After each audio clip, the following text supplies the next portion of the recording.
सो हम लोग अभी तक जो पिछली क्लासेस हमने 15 मार्च को स्टार्ट किया था ये 11-12 वाला। तो आज 11th की क्लास है। आज क्या है, थर्सडे है ना, तो ट्यूसडे थर्सडे सैटरडे 11th रखते हैं और मंडे वेडनेसडे फ्राइडे 12th रहेगी। तो अभी थर्सडे है, तो आज हमने क्लास 11th में chapter 1 sets, chapter 2 relation and function, chapter 3 trigonometric function और chapter 4 principle of mathematical induction, ये 4 चैप्टर हमने कंप्लीट किए हैं। तो मैं आप लोगों से रिक्वेस्ट करूंगा कि ये जो 4 चैप्टर एनसीईआरटी के हैं, पहले आप एक एक क्वेश्चन उसके कीजिए, स्पेशली मिसलेनियस एक्सरसाइजेस कीजिए आप। और अगर कोई क्वेश्चन डाउट है तो आप अभी अनम्यूट करके पूछ सकते हैं, जो लोग लाइव क्लास में हैं, और जो यूट्यूब में देख रहे हैं तो लाइव क्लास में ज्वाइन करो, उसका डाउट पूछ सकते हो। तो अगर कुछ डाउट्स हो आपको पहला दूसरा तीसरा चौथा चैप्टर में कहीं भी, चाहे कोई डेफिनेशन हो या एग्जाम्पल हो या एक्सरसाइज हो या मिसलेनियस एग्जाम्पल हो, मिसलेनियस एक्सरसाइज हो, तो आप डाउट पूछ सकते हो, ठीक है। और अगर डाउट नहीं है तो हम आगे नेक्स्ट चैप्टर हमारा है, हालांकि इसमें चैप्टर 4 लिखा हुआ है, लेकिन जो एनसीईआरटी बुक आप देखेंगे तो वो एनसीईआरटी बुक में, क्योंकि ये ऑनलाइन मैंने डाउनलोड किया पीडीएफ, जो थोड़ा अलग है, तो है ना, एनसीईआरटी जो बुक है एक्चुअली प्रॉपर जो है, उसमें पहले चैप्टर सेट है, दूसरा रिलेशन फंक्शन, तीसरा ट्रिग्नोमेट्री, चौथा प्रिंसिपल ऑफ मैथमेटिकल इंडक्शन। तो प्रिंसिपल ऑफ मैथमेटिकल इंडक्शन में एक्चुअली बस एक ही कॉन्सेप्ट है और एक ही एक्सरसाइज है उस चैप्टर में, तो आप वो करके देख सकते हैं, अगर डाउट होगा तो आप पूछ सकते हैं। तो अभी हम लोग आगे, अगर डाउट नहीं है तो आगे कंटिन्यू कर लेते हैं यहाँ से। तो ये नेक्स्ट चैप्टर है complex numbers and quadratic equations. तो जो एनसीईआरटी वाली बुक है एक्चुअली उसमें ये 5वां चैप्टर है, ठीक। तो चलिए थोड़ा इधर स्टार्ट करते हैं।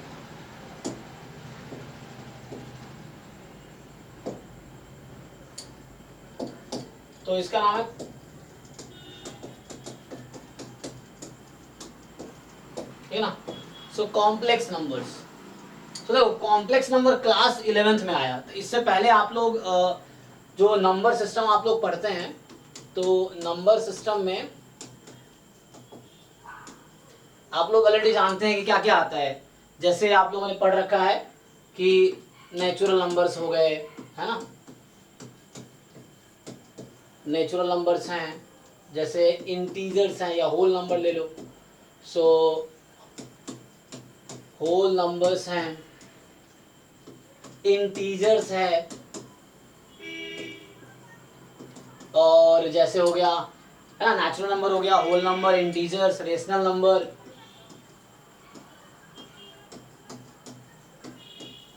Irrational number.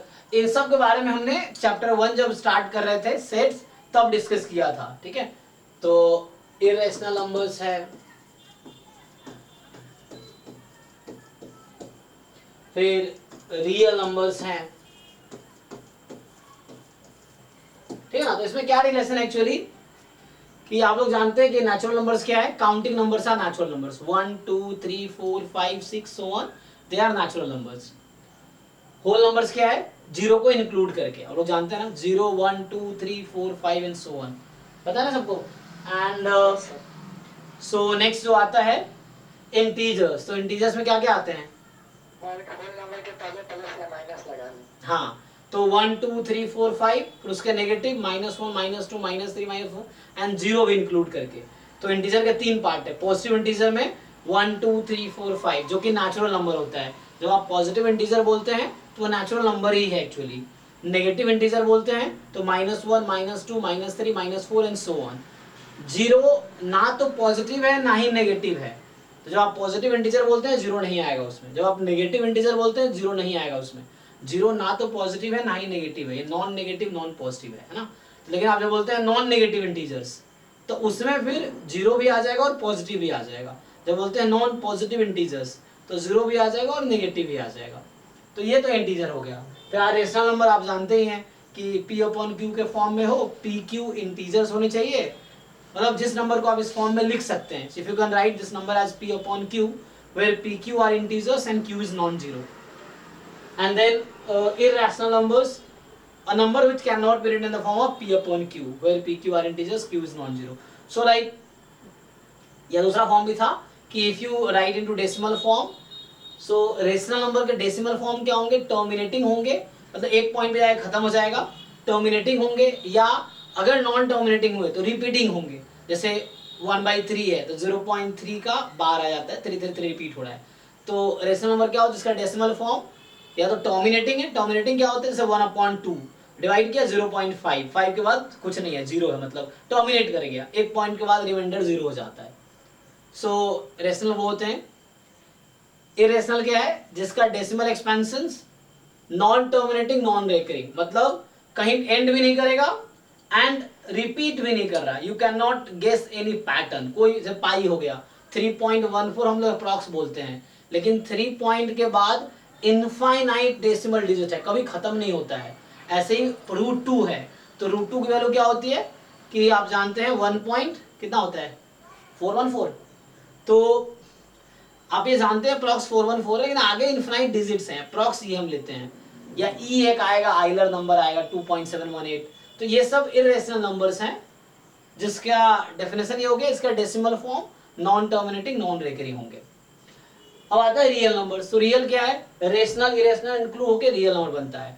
अब उससे भी लार्जर सेट है एक जिसको कॉम्प्लेक्स नंबर बोलते हैं। अगर आप बॉक्स में देखेंगे तो मान लो ये सेट ऑफ नेचुरल नंबर्स हैं, ये इस बॉक्स के अंदर है, सेट ऑफ होल नंबर के, ये इस बॉक्स के अंदर है, इंटीजर्स बोल दो, जेड भी बोलते हैं इंटीजर्स को, तो मैं तत्काल एन, इसको डब्ल्यू, इसको आई बोल दो, या बुक में आपको जेड भी लिखा मिलेगा।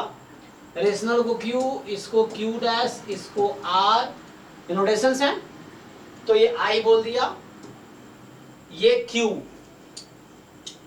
है ना, ये सब rational number. Every natural number is a whole number, every whole number integer, every integer is rational number, every rational is real number not irrational. Rational अलग हो गया, जो रेशनल नहीं है वो इरेशनल है। तो ये रेशनल नंबर हुआ, और इसके ऊपर आएगा ये है सेट ऑफ रियल नंबर्स। अब क्या होगा, देखो सबसेट है, अच्छा हमने सबसेट तो पढ़ा है ना, यस। तो यहाँ कुछ इस तरह चल रहा है ना कि natural number is a subset of, whole number is a subset of, integer is a subset of, rational number is a subset of real number. अब इससे भी एक लार्जर सेट है जिसका नाम है complex number, and this subset of complex number. So real number भी subset है कॉम्प्लेक्स नंबर का। सबसेट पता है आपको कि all real number are complex number. तो कॉम्प्लेक्स नंबर एक लार्जर सेट है, मतलब इसके अंदर सारे नंबर्स आ जाएंगे। रियल नंबर भी एक टाइप का कॉम्प्लेक्स नंबर भी है। तो रियल नंबर एक पर्टिकुलर केस है कॉम्प्लेक्स नंबर का। तो क्वेश्चन आता है कॉम्प्लेक्स नंबर होता क्या है ना। सो यहां से स्टार्ट होता है कि what is a complex number, है ना। तो चलो स्टार्ट करते हैं। सो ये कॉम्प्लेक्स नंबर होता क्या है। इमेजिनरी नंबर भी लोग इसको बोलते हैं, है ना। तो आप कहीं देखोगे आप इमेजिनरी नंबर भी इसको बोला जाता है, इमेजिनरी नंबर। इमेजिनरी पार्ट नहीं बोल रहा हूँ, इमेजिनरी नंबर, या इसी को लोग कॉम्प्लेक्स नंबर बोलते हैं, ठीक है, यही है, या कॉम्प्लेक्स नंबर। सो ये आया कैसे, क्वेश्चन ये है कि पहली बार कॉम्प्लेक्स नंबर आया कैसे। तो एक्चुअली जब बहुत सारे इक्वेशन सॉल्व कर रहे थे लोग, जैसे मान लो आपको मैं कुछ इक्वेशंस दूं, जैसे मान लीजिए लिखा हुआ है x + 1 = 0, x - 1 = 0, x² + 1 = 0, x² - 1 = 0, मान लो x³ + 1 = 0, x³ - 1 = 0। मान लो आपको मैंने 6 क्वेश्चंस दिए, है ना। तो जब लोग इक्वेशन सॉल्व कर रहे थे स्टार्टिंग में, शुरुआती के दिनों में, तो जब शुरुआती के दिनों में लोग क्वेश्चन सॉल्व कर रहे थे तो इस तरह के क्वेश्चन सॉल्व कर रहे थे। आप मुझे सबका सॉल्यूशन बताइए, आप लोग सॉल्व कीजिए, आंसर बताइए मुझे। x = -1, हाँ, पहला -1, दूसरा 1, हाँ 1, प्लस -1, नहीं चेक करो, सो माइनस, सो √100 प्लस -1। No sir, √(-1). हाँ लेकिन क्वाड्रेटिक है ना, तो क्वाड्रेटिक के पास कितने सॉल्यूशन होंगे, +- √(-1). यस यस, है ना। तो एक्चुअली जितनी डिग्री होती है उतने सॉल्यूशन होते हैं, ठीक है ना। हाँ, सो ओके, +-i ठीक है। अभी जो लोग बोल रहे हैं ठीक है, क्योंकि अभी हमने इंट्रोड्यूस नहीं किया है, यस करेक्ट, ठीक है। प्लस प्लस माइनस रूट है प्लस माइनस 1। तो प्लस माइनस 1 1 ही हो गया, ठीक है ना। प्लस माइनस 1 1 का रूट 1 ही होता है, तो ये 1 हो गया। यस, नेक्स्ट एक्स क्यूब 1 है,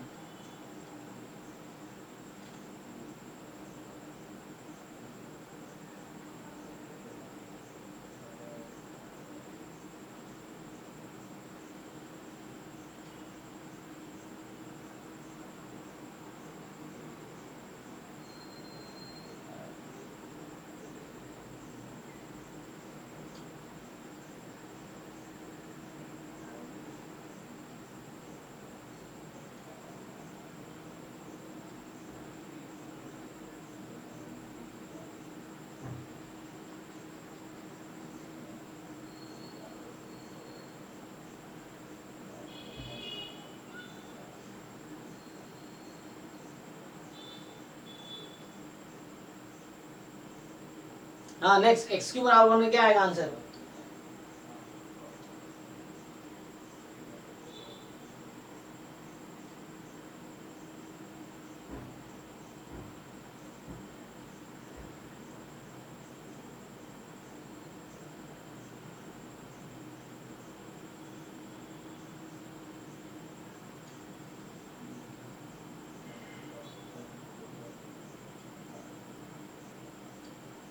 कितना कितना होता है x cube is equal to 1 क्या होगा? बाकी लोग बताइए। और एक्स क्यूब माइनस 1 में क्या आएगा?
देखो देखो आप लोग जानते होंगे ना कि जितनी डिग्री है उतने सॉल्यूशन होते हैं। जैसे इन सब में क्या है, इसकी डिग्री 1 है, इसके पास एक ही सॉल्यूशन होगा। इसमें 2 है तो इसके पास 2 सॉल्यूशंस हैं।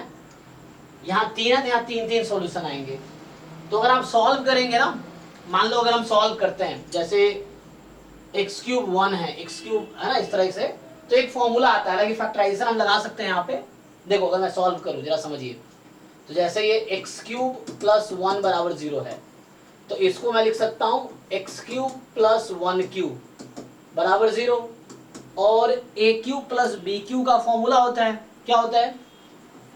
ए plus b into a square minus a b plus b square. तो मैंने क्या किया अभी, a cube plus b cube का फैक्टराइजेशन लगाया, ठीक है। तो आपके पास आ गया x plus 1 x square minus x plus 1 0, इस तरीके से। अब आप सॉल्व करेंगे तो यहाँ से ये दो इक्वेशन सॉल्व होके आएंगी, x प्लस 1 0 और x square minus x plus 1 0। तो यहाँ से x की वैल्यू एक तो माइनस 1 आ गई और दो सॉल्यूशन यहाँ से आएंगी। और ये हमें सीखना है, क्लास 10th में भी था, हालांकि आपने पढ़ा होगा क्वाड्रेटिक इक्वेशन, तो वहां अगर आप सॉल्व करते क्या आता, माइनस बी, तो ये हो जाएगा plus 1 plus minus root under D, तो बी स्क्वायर माइनस 4ac, तो ये आ जाएगा माइनस 3/2a, ठीक है ना। सो ये आ जाएगा एक्चुअली। सो देखो अब मैं बताना क्या चाह रहा हूं कि कॉम्प्लेक्स नंबर क्यों आया, मैं एक्चुअली ये बताना चाह रहा हूं क्यों इंट्रोड्यूस करना पड़ा। तो आप देख रहे हैं जैसे यहाँ पे हो गया, एक ये वाला केस देख लो, आप ये वाला केस देख लो, या अगर मैं इसको सॉल्व करता, जैसे मान लीजिए अगर मैं इस क्वेश्चन को सॉल्व करता हूं, अगर मैं इस वाले को सॉल्व करूं, इस वाले को, तो क्या होगा देखिए, तो ए क्यू, इसको मैं लिख सकता हूं मैं a cube minus b cube is 0, तो ये हो जाएगा x minus 1 x square plus a b plus b square 0 हो जाएगा। तो यहाँ आ गया x माइनस 1 0 और यहाँ आ जाएगा एक्स स्क्वायर प्लस 1 इज 0। तो x की वैल्यू 1 आ गई और यहाँ से आ जाएगी x minus 1 plus minus b square minus 4ac minus 3/2a। तो ये जो चीजें हैं, तो मतलब क्या है ना, क्वेश्चन है, इसका क्या मतलब है, इसका मतलब ये हुआ कि जब हम इक्वेशन सॉल्व कर रहे थे तो आपने कई बार नोटिस किया इन सब में कि रूट में नेगेटिव नंबर आ रहा है। अब उसकी वैल्यू क्या होगी, हमें जो सिखाया गया एक्चुअली बचपन से सिर्फ पॉजिटिव नंबर का रूट फाइंड करने का सिखाया गया ना, नेगेटिव का सिखाया नहीं गया। तो इसीलिए फिर आइलर ने एक नया नोटेशन दिया। सो एक नया नोटेशन क्या दिया, आयोटा का। तो एक नया नोटेशन है आयोटा, ये नाम है, इसका शॉर्ट फॉर्म रहेगा आई, जो आई ABCD में है, तो वो आपका आई रहेगा, ठीक है। और इसको इसने डिफाइन किया रूट अंडर -1। तो इसका नाम एक्चुअली रूट -1 कोई रियल नंबर तो होगा नहीं, क्योंकि हम जानते हैं रूट किसी पॉजिटिव नंबर या नॉन नेगेटिव नंबर का ही आप निकाल सकते हैं। तो नेगेटिव नंबर का रूट निकालने का अभी तक कोई सिस्टम नहीं है। तो उसको लगा कि इस तरह का प्रॉब्लम को कैसे सॉल्व किया जाए, तो उसने एक नया नोटेशन दिया। तो ये एक नोटेशन है, जस्ट रिप्रेजेंटेशन है, आयोटा नाम है रखा, आई से डिनोट करेंगे इसको, और कहीं भी आयोटा लिखा हुआ है या आई लिखा हुआ है, इसका मतलब है रूट -1 से, ठीक है। तो इसीलिए अभी आप में से लोग बता रहे थे कि जैसे इस इक्वेशन का जो सॉल्यूशन है, सो है ना, तो यहाँ जो आपके पास ये इक्वेशन है, ये क्या है, प्लस माइनस आयोटा है ना, ये वाला। यहाँ पे आप लिख सकते हैं आगे, तो ये रूट हटाएंगे, जैसे मान लो रूट अंडर -3 है ना, यहाँ जब क्या देख रहे हैं आप कि रूट अंडर आ गया -3, तो इसको मैं ऐसा लिख सकता हूँ, रूट अंडर -1 इंटू 3। अब इसका अलग करने का ये तरीका है, ये कोई प्रॉब्लम नहीं, मैं लिखाऊंगा इस फॉर्मूले को। तो ये हो गया आयोटा, तो √3 पहले लिख दो, आयोटा बाद में, ये रूट -1 को आयोटा लिख दिया, तो इसको हमने आयोटा लिख दिया एक्चुअली, या इस तरीके से, ठीक है ना। यहाँ भी रूट -3 है, तो जब कभी ऐसा हो किसी रूट में माइनस आ जाए नेगेटिव, तो वहां पे आप इस तरह से ब्रेक करेंगे, तो ये आयोटा आ जाएगा, स्मॉल आई लिखा रहेगा, इसका मतलब है आयोटा। आयोटा का ये नोटेशन है आयोटा। इसके मीनिंग क्या है, इसके मीनिंग है कि इसकी वैल्यू है रूट अंडर -1। तो रूट -1 को एक नया नाम दिया गया है ना, आयोटा नाम दिया गया। अब इसी पे आगे पूरा काम होगा, तो इसी पे बेस्ड तो पूरा, इसके बाद कॉम्प्लेक्स नंबर बन गया, फिर हायर क्लास में कॉम्प्लेक्स एनालिसिस होता है, इसी पे बेस्ड पूरा कॉम्प्लेक्स एनालिसिस एक सब्जेक्ट है मैथमेटिक्स में, आगे बहुत सारी चीजें हैं ना। तो ये इंट्रोडक्शन है कि आया क्यों, तो कॉम्प्लेक्स नंबर क्यों इंट्रोड्यूस करना पड़ा, क्योंकि जब यूजुअली हम इक्वेशन सॉल्व कर रहे हैं तो कई इक्वेशंस में ऐसा हो रहा है कि रूट में नेगेटिव नंबर आ जा रहा है, तो उस तरह के प्रॉब्लम को हम कैसे सॉल्व करें, तो एक नोटेशन लिया आई, अब उससे काम हो जाएगा। तो फाइनली जैसे ये इक्वेशन है एक्स स्क्वायर प्लस 1 है ना, अब जैसे इक्वेशन है एक्स स्क्वायर प्लस 1 इज 0, तो यहाँ से आपके पास आ गया एक्स स्क्वायर -1, तो यहाँ से x की वैल्यू आई प्लस माइनस रूट में -1, क्योंकि क्वाड्रेटिक है ना, तो इसमें दो सॉल्यूशन आएंगे, क्वाड्रेटिक के दो सॉल्यूशन होंगे, एक प्लस में एक माइनस में। तो ये हो गया प्लस माइनस आयोटा, ये क्या हो गया, प्लस माइनस आयोटा हो गया, इस तरीके से प्लस माइनस आयोटा। तो अब हम डिफाइन करते हैं कि कॉम्प्लेक्स नंबर होता क्या है। सो हम डिफाइन करते हैं कॉम्प्लेक्स नंबर क्या होता है। चलिए बताइए कॉम्प्लेक्स नंबर क्या होता है। How do define complex number? कोई बताइए।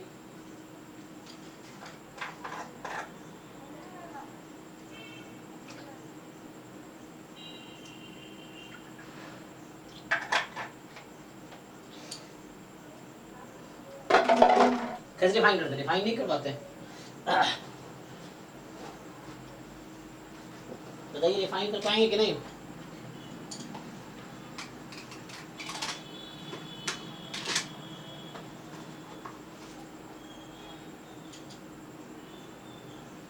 किसी को नहीं पता है क्या?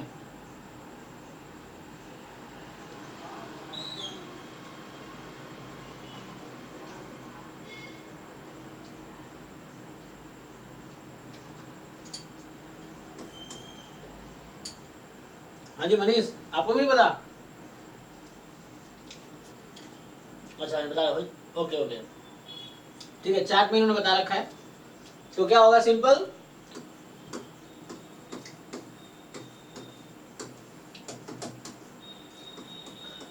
a number which can be written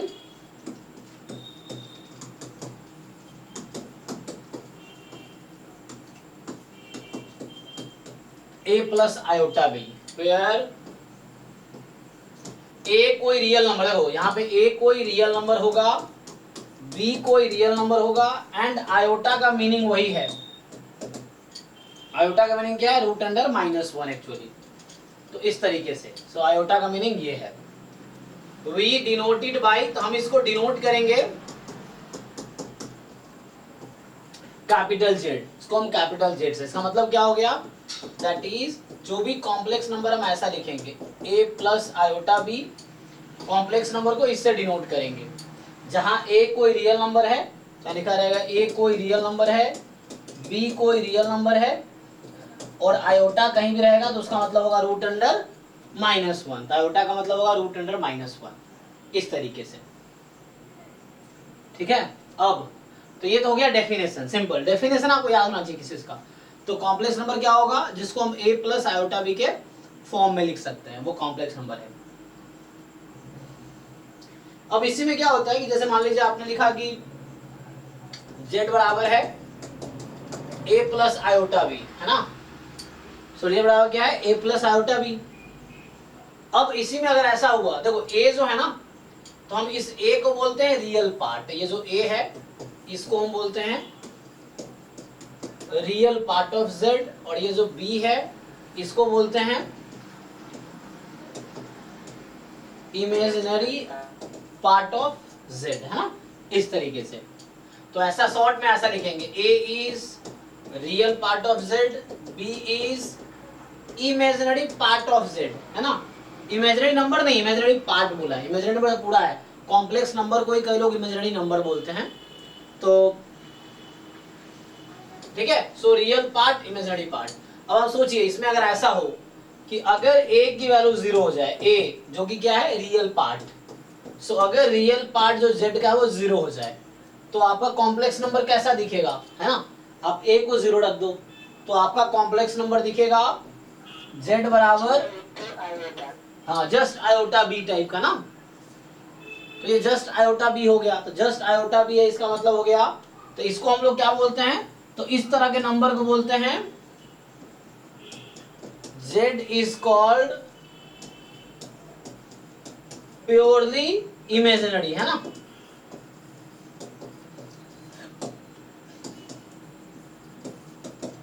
इस तरह क्वेश्चन आईआईटी में आ जाते हैं। कॉम्प्लेक्स नंबर दे दिया, बोल दिया ये प्योरली इमेजिनरी है, तो बताओ वैल्यू क्या होगी? कुछ एंगल पूछ लेगा, कुछ वैल्यू पूछ लेगा। तो होता क्या है, कोई कॉम्प्लेक्स नंबर, ये जो कॉम्प्लेक्स नंबर है ये प्योरली इमेजिनरी कब होगी? अगर इसका रियल पार्ट 0 है। ये प्योरली इमेजिनरी कब? इसका रियल पार्ट 0। अगर किसी कॉम्प्लेक्स नंबर का रियल पार्ट 0 है तो प्योरली इमेजिनरी है। तो ये a की वैल्यू अगर 0 है तो ये प्योरली इमेजिनरी है।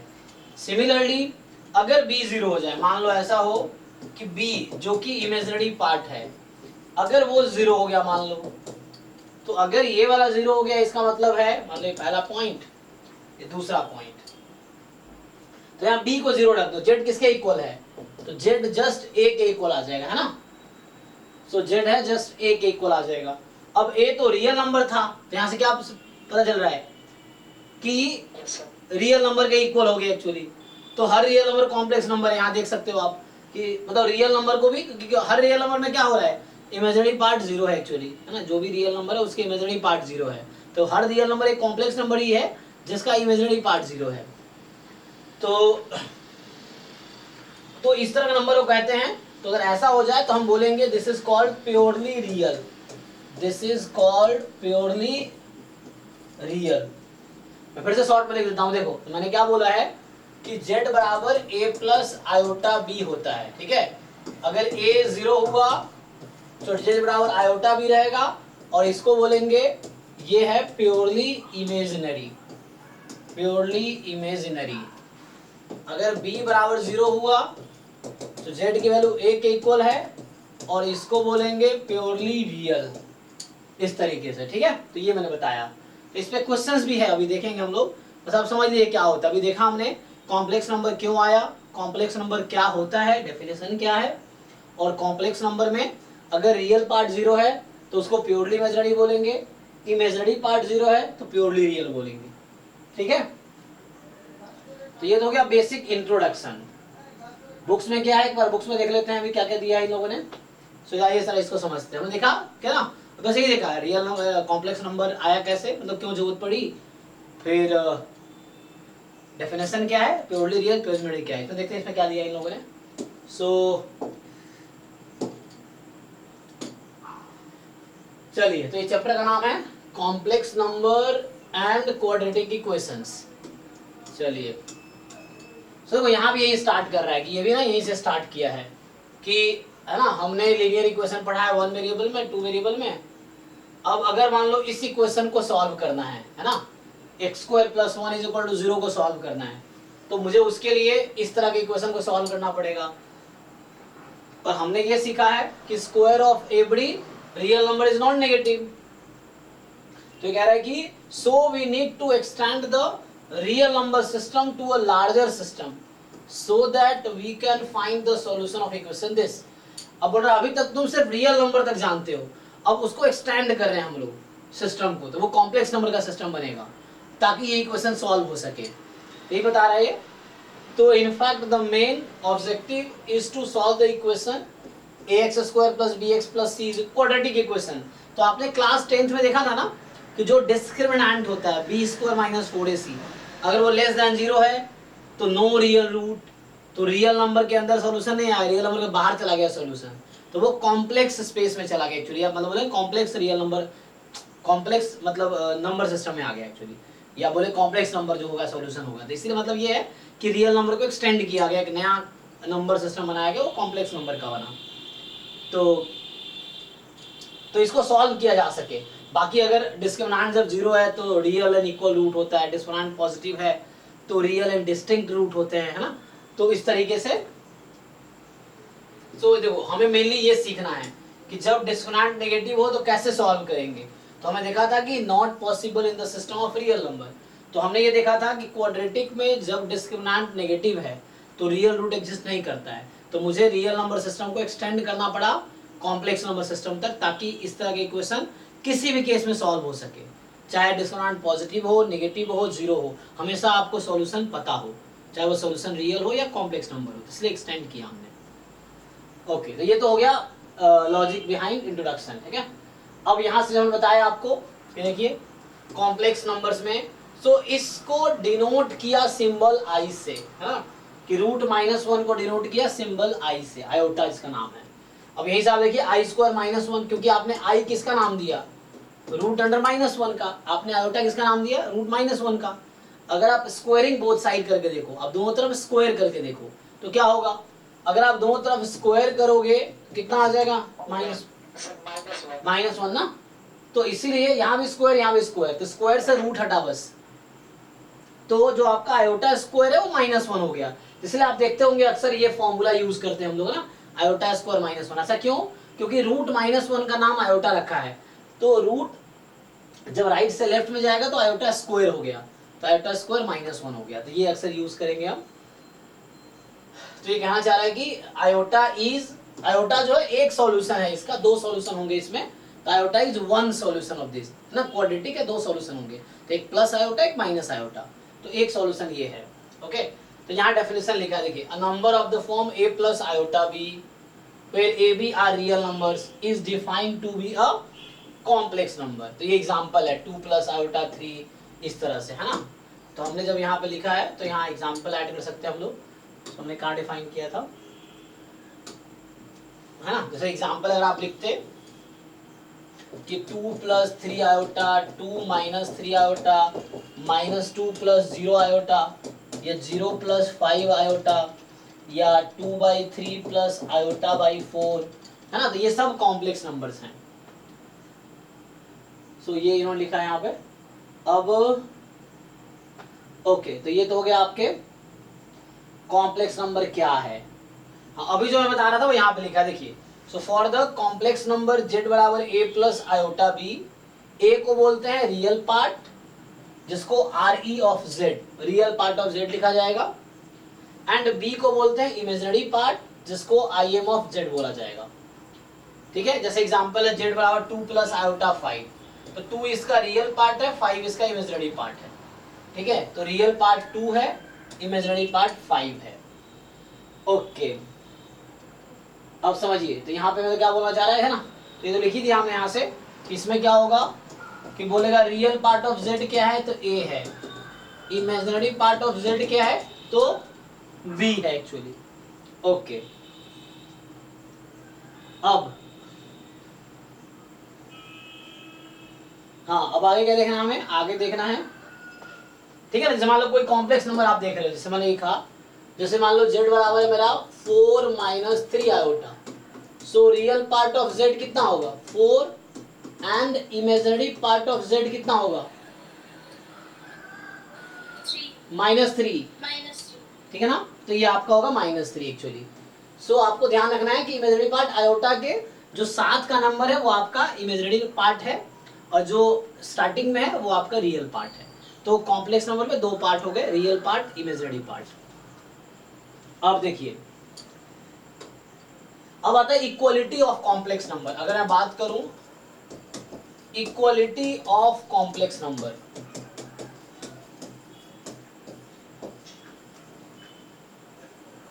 तो यहां क्या होता है, मान लीजिए आपके पास z1 एक कॉम्प्लेक्स नंबर है, a1 प्लस आयोटा b1, और z2 एक कॉम्प्लेक्स नंबर है, a2 प्लस आयोटा b2। और आप बोलेंगे कि दोनों कॉम्प्लेक्स नंबर इक्वल कब होगा, तो सिंपली जब रियल पार्ट इक्वल होगा और इमेजिनरी पार्ट की। यहाँ क्या होगा कि z1 is equal to z2 if and only if, so z1 is equal to z2 if and only if a1 is equal to a2 and b1 is equal to, ठीक है ना, इस तरीके से कि रियल पार्ट की equal होना चाहिए, इमेजिनरी पार्ट की इक्वल होना चाहिए। तो ये आपका है, मतलब कोई दो कॉम्प्लेक्स नंबर इक्वल कब हो सकते हैं, तो कभी भी दो complex number equal, real part को इक्वल कीजिए, इमेजिनरी पार्ट को इमेजिनरी पार्ट के। जैसे इसमें क्वेश्चंस भी कुछ लोग बना देते, मान लो ऐसा है कि ये क्वेश्चन है कि इफ z1 है आपके पास x प्लस वाई, और यहाँ है x minus y iota, and z2 कोई कॉम्प्लेक्स नंबर है 3 प्लस 2 आयोटा, और आपसे पूछेगा if z1 is equal to z2 then find value of x and y, है ना, ऐसा आपसे पूछ लेगा इस तरह क्वेश्चंस कई बार। तो आप ट्राई करके देखिए कि z1 z2 इक्वल है, तो बताइए x और y की वैल्यू क्या होगी। इजी है ये, तो ट्राई कीजिए सभी लोग।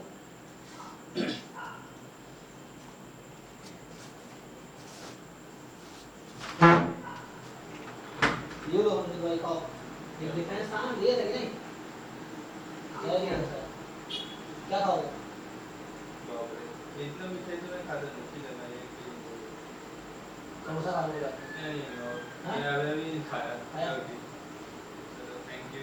इसका एक डिफरेंस था इसका।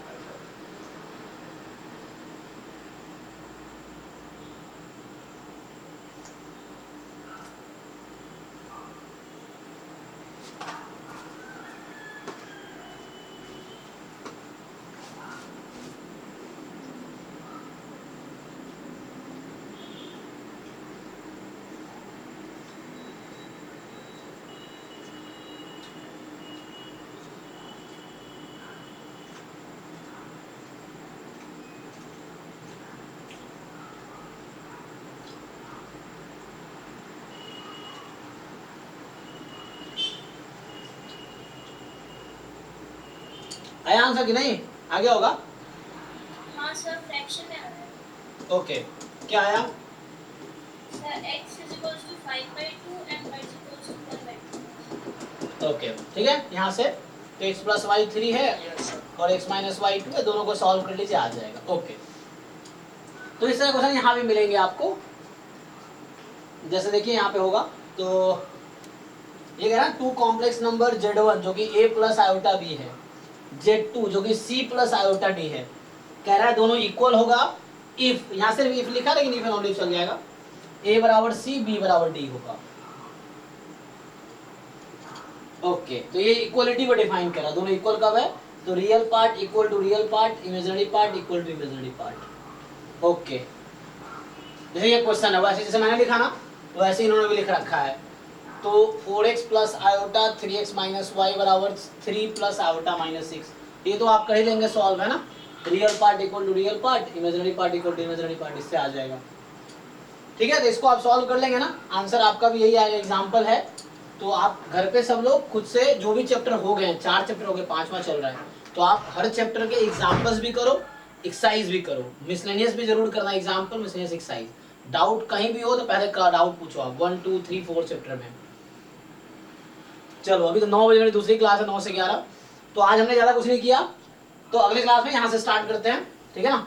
तो अभी हमने स्टार्ट किया कॉम्प्लेक्स नंबर आया कैसे, क्यों जरूरत पड़ी। तो कॉम्प्लेक्स नंबर का जो सेट है वो लार्जेस्ट है, रियल नंबर से भी बड़ा सेट है ना। मतलब complex set of complex number super set हो गया रियल नंबर के सेट का, रियल नंबर का सेट सबसेट हो गया कॉम्प्लेक्स नंबर का। और हर रियल नंबर एक कॉम्प्लेक्स नंबर ही है जिसका इमेजिनरी पार्ट 0 है, ठीक है, इस तरीके से। तो हमने देखा ठीक है, आज कॉम्प्लेक्स नंबर क्या होता है, रियल पार्ट, इमेजिनरी पार्ट, दो कॉम्प्लेक्स नंबर इक्वल कब होंगे वो देखा। अब नेक्स्ट क्लास में यहाँ से कंटिन्यू करते हैं अलजेब्रा ऑफ कॉम्प्लेक्स नंबर। तब तक आप लोग पीछे के कंप्लीट कर लीजिए, है ना। डाउट कभी भी पूछ सकते हैं आप, क्लास के स्टार्टिंग में भी एंड में भी, तो स्टार्टिंग में बेटर रहेगा। तो अभी 9 बजे दूसरी क्लास है, टाइम भी खत्म हो रहा है, तो आज यहीं स्टॉप करते हैं, ठीक है। तो अभी जो ग्रुप ऑफिशियल बना है उसी में अब लिंक शेयर करेंगे, क्योंकि पहले भी लोग कभी आते थे कभी नहीं, अभी क्या आप थोड़ा बहुत सीरियस रहोगे, आप भी और मैं भी, वरना पहले सीरियस नहीं थे लोग, तो उस तरीके से। तो बाहर अब वो नहीं करेंगे, मतलब लिंक लाइव क्लास वही लोग ज्वाइन करेंगे जो लोग यूट्यूब पर देख रहे हैं। उनको बता दूं 100 रुपये 1 साल की फीस है, 11th में हो या 12th में हो, लाइव क्लास ज्वाइन करने का, ताकि थोड़ा सीरियस आप भी रहो, वरना ऐसे कोई भी आता जाता रहता है, सीरियसली ज्वाइन नहीं करता। तो जो भी 2 4 10 लोग होंगे सीरियसली क्लास चलेगी, ठीक है। चलिए, तो आज यही स्टॉप करते हैं, thank you, okay thank you sir, good night. जी, good night. Thank you sir.